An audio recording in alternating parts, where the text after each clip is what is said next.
नमस्कार, स्वागत है आपका। मैं हूं आपके साथ अनामिका पांडे। प्रगति और सुमित बुलेटिन में साथ है, लेकिन इस वक्त की बड़ी खबर आपको बता दें, उत्तर प्रदेश के विधानसभा उपचुनाव से जुड़ी हुई, जिसको लेकर मायावती ने बड़ा ऐलान किया है। उनका कहना है कि उनकी पार्टी 10 की 10 सीटों पर अकेले उपचुनाव में मैदान में उतरेगी।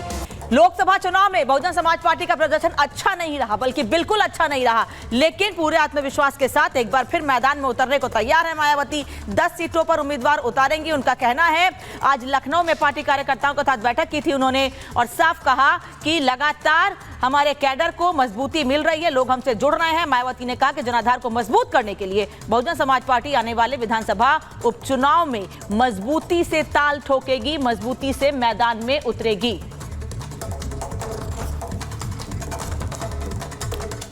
तो 10 सीटों पर उम्मीदवार उतारेंगे मायावती, साफ कर दिया उन्होंने, और कार्यकर्ताओं के साथ बैठक करी है। साथ ही उन्होंने कहा कि कैडर मजबूत हो रहा है, कार्यकर्ताओं को और मेहनत करने की जरूरत है, जिससे कि आने वाले उपचुनाव में बड़ा जन समर्थन मिल सके।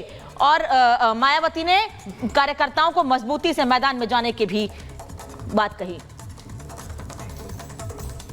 वही आखिर कौन सी वो 10 सीटें जिस पर यह उपचुनाव होने वाला है, वो आपको दरअसल यहां पर बताते हैं। दरअसल इनमें से 9 सीटें लोकसभा चुनाव के दौरान उम्मीदवार बने विधायकों की जीत के बाद खाली हुई हैं। वहीं एक सीट पर विधायक के सजा याफ्ता होने के बाद उपचुनाव होना है। आइए आपको इन तमाम सीटों के बारे में जानकारी देते हैं। इसमें जो पहला नाम है वो है कटेरी विधानसभा सीट का। अगर कटेरी विधानसभा सीट की बात करते हैं तो लालजी वर्मा यहां एमएलए थे, वो अब अंबेडकर नगर से लोकसभा चुनाव लड़े और जीत हासिल करने में कामयाब रहे। कटेरी सीट पर 2012 में समाजवादी पार्टी और 2017 में बसपा को जीत मिली थी। लालजी वर्मा यूपी चुनाव 2022 में निषाद पार्टी को हराने में कामयाब रहे थे। वहीं करहल विधानसभा सीट की अगर बात करते हैं तो मैनपुरी करहल विधानसभा सीट से सपा अध्यक्ष अखिलेश यादव विधायक थे। कन्नौज से लोकसभा चुनाव जीतने के बाद उन्होंने विधायकी से इस्तीफा दिया और उसके बाद यह सीट खाली हो गई। मिल्कीपुर विधानसभा सीट की बात करते हैं तो अयोध्या के मिल्कीपुर विधानसभा सीट से सपा के सीनियर नेता अवधेश प्रसाद एमएलए थे। फैजाबाद से सांसद बनने के बाद यह सीट खाली हुई है और इस सीट पर ब्राह्मणों और दलितों का अच्छा खासा प्रभाव माना जाता है। मीरापुर विधानसभा सीट जहां उपचुनाव होना है, मीरापुर विधानसभा सीट से राष्ट्रीय लोक दल के चंदन चौहान एमएलए थे। उनके सांसद चुने जाने के बाद यह सीट खाली हुई है। 2012 में यह सीट बसपा और 2017 में बीजेपी ने जीती थी। इस सीट पर जाट और मुस्लिमों का प्रभाव काफी माना जाता है। गाजियाबाद विधानसभा सीट की बात करते हैं तो यहां पर भाजपा के अतुल गर्ग विधायक थे। गाजियाबाद लोकसभा सीट से इन्होंने अपनी जीत यहां हासिल की है। भाजपा के टिकट पर वो जीत दर्ज करने के बाद संसद तक पहुंचे हैं और इसके बाद यह सीट खाली हुई है। 2012 से यह सीट बसपा और 2017 में भाजपा ने इस सीट को जीता था। इसके अलावा एक सीट है मंझावा विधानसभा की। मंझावा विधानसभा सीट पर निषाद पार्टी का कब्जा था।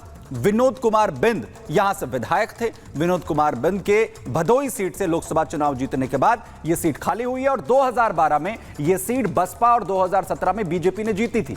यह बीजेपी की एक मजबूत सीट मानी जाती है। और खैर विधानसभा की अगर बात कर लेते हैं जहां उपचुनाव होना है, वहां अलीगढ़ की खैर विधानसभा सीट पर भाजपा विधायक अनूप सिंह लोकसभा चुनाव जीते हैं और इसके बाद यह सीट खाली हुई है। हाथरस से लोकसभा चुनाव जीतने में वो कामयाब रहे। वहीं 2012 में यह सीट रालौद और 2017 में बीजेपी ने जीती थी और इस सीट पर जाट, ब्राह्मण हो, दलित हो, मुसलमानों का एक अच्छा खासा प्रभाव यहां पर माना जाता है। वहीं फूलपुर विधानसभा सीट की बात कर लेते हैं जहां फूलपुर विधानसभा सीट से भाजपा विधायक प्रवीण पटेल लोकसभा चुनाव में जीत दर्ज करने में कामयाब रहे और इसके बाद यह सीट खाली हुई थी।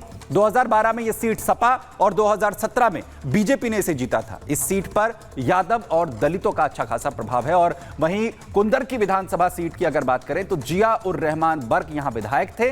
वो संभल लोकसभा सीट से सांसद चुने गए। इसके बाद यह सीट खाली हुई और इसे सपा की मजबूत सीटों में से एक माना जाता है और इस सीट पर 2012, 2017 और 2022 चुनाव में जीत यहां पर दर्ज की गई है। तो इन तमाम सीटों पर उपचुनाव के लिए पूरी जो तैयारी है वो की जा रही है, पूरा दमखम झोंका जा रहा है।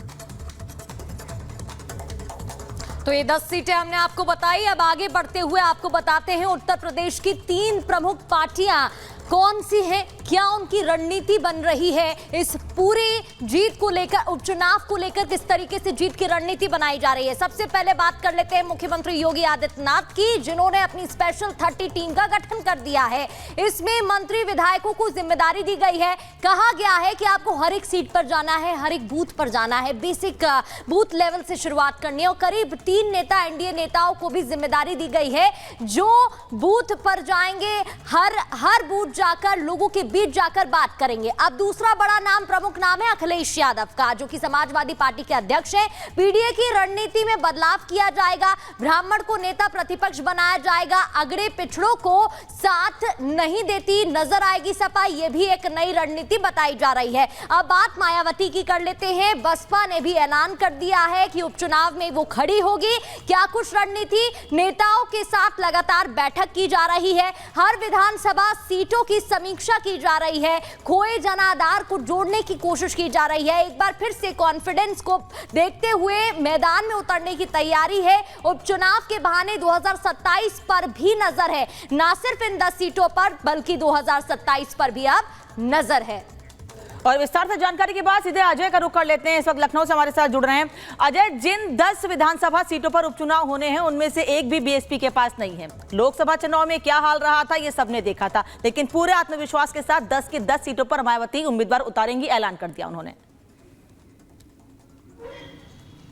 बिल्कुल आत्मविश्वास की बात इसलिए क्योंकि इस समय क्राइसिस एग्जिस्टेंस का है। समाजवादी पार्टी, चाहे बसपा चाहे भाजपा, जिस तरीके के चुनाव के परिणाम रहे हैं, एज में इसमें समाजवादी पार्टी दिखाई दे रही है और बहुजन समाजवादी पार्टी लोकसभा में आंकड़े 0 पर रह जाते हैं। और इसके बाद अब जब एग्जिस्टेंस का सवाल है, ऐसे में 2 लगभग उम्मीदवार फाइनल कर देना। उपचुनावों में बहुजन समाजवादी पार्टी का लड़ने का इतिहास नहीं रहा है, उपचुनावों से हमेशा किनारा लेती मायावती दिखाई दी, लेकिन अब क्योंकि पार्टी एग्जिस्टेंस के सबसे शून्य काल से गुजरती दिख रही है, एक विधायक है विधानसभा में, लोकसभा और तमाम परिणामों को हमने देखा, ऐसे में मायावती ने तैयारी कर रखी है और इसमें आगे बढ़कर आकाश आनंद भी दिखाई देंगे और लगभग 10 सीट पर उम्मीदवारी की तैयारी है। 2 सीट पर उम्मीदवार लगभग फाइनल भी कर लिए गए, जिनमें जातिगत जो गणित है, मायावती जो जिस चीज के लिए जानी जाती थी, बहुजन समाजवादी पार्टी जिस जातिगत गणित के लिए जानी जाती थी, उस गणित की तरफ फिर से बढ़ती दिखाई दे रही है। वही समाजवादी पार्टी जो पुराना परिवारवाद का फॉर्मूला है, जिसका असर इस चुनाव के परिणामों में देखने को मिला था लोकसभा चुनाव में, उसका इस्तेमाल करती दिखेगी। वहीं बीजेपी की रणनीति तो अलग स्तर की है। भारतीय जनता पार्टी में सीधे मुख्यमंत्री के हाथ में इस चुनाव का कमान है। मुख्यमंत्री फ्रंट फुट पर इन चुनावों को लीड कर रहे हैं। जो सबसे चैलेंजिंग सीटों में से एक, चाहे वो मिल्कीपुर हो चाहे दूसरी सीट हो, मुख्यमंत्री ने खुद अपनी जिम्मेदारी में ले रखी है। 2 राउंड का दौरा भी कर चुके हैं और अलग अलग जो चैलेंजिंग सीटें हैं, उन सीटों पर अलग अलग बड़े जो चेहरे हैं उनकी जिम्मेदारी दी गई है। स्पेशल 30 की टीम तो बनी है। इसके अलावा जो 2 मुख्यमंत्री हैं, खुद प्रदेश अध्यक्ष, उनको भी जिम्मेदारी अलग अलग सीटों की दी गई है। मुख्यमंत्री खुद फ्रंट फुट पर रहकर इस पूरे मामले को लीड कर रहे हैं। बिल्कुल, यानी रणनीति अपने अपने लिहाज से पार्टियां बनाती हुई नजर आ रही हैं, क्योंकि 2027 कहीं ना कहीं टारगेट में है। वापस आपके पास लौटेंगे अजय, लेकिन नोएडा से बीजेपी विधायक पंकज सिंह ने कहा है कि यूपी उपचुनाव में बीजेपी 10 में से 10 सीटें जीतने जा रही है। सुनिए जरा। देखिए, हमारी पार्टी तो आप जानते हैं काम करने का तरीका अपने नज़दीक से अब देखा है कि हम लोग किसी भी जिस दिन से चुनाव की सुगबुगाहट चालू होती है या कोई सीट खाली होती है, उसी दिन से पार्टी हमारी काम में कार्यकर्ता हमारे उस संगठन के काम में और चुनाव जीतने के लिए लग जाते हैं। हम 10 की 10 सीट जीतेंगे, हमारे कार्यकर्ताओं का यह संकल्प है।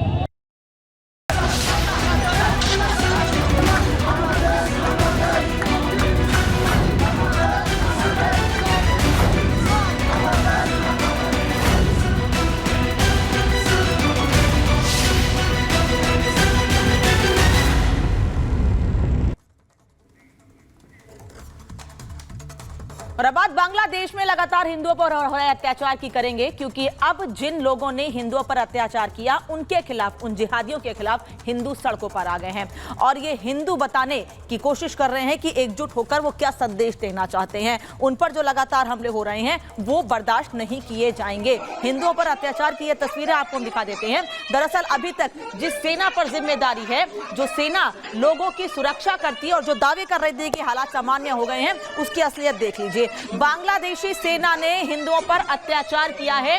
हिंदुओं पर, महिलाओं पर किस तरह से लात घूसों से हमले किए जा रहे हैं, कैसे डंडे बरसाए जा रहे हैं, ये आपको दिखा रहे हैं बांग्लादेश ढाका में अलग अलग जगहों की तस्वीरें। और किसी एक जगह की ऐसी स्थिति नहीं है, बल्कि बांग्लादेश में अलग अलग जगहों पर यही हालात बन रहे हैं। और अब जब सेना के अत्याचार की ये तस्वीरें सामने आ रही हैं, तो हिंदू यही सवाल पूछ रहे हैं बांग्लादेश में कि जब सेना, जिनके ऊपर जिम्मेदारी है हमारी रक्षा की, जब वो ही लगातार हम पर हमले करेंगे तो हम सुरक्षित कैसे रहेंगे।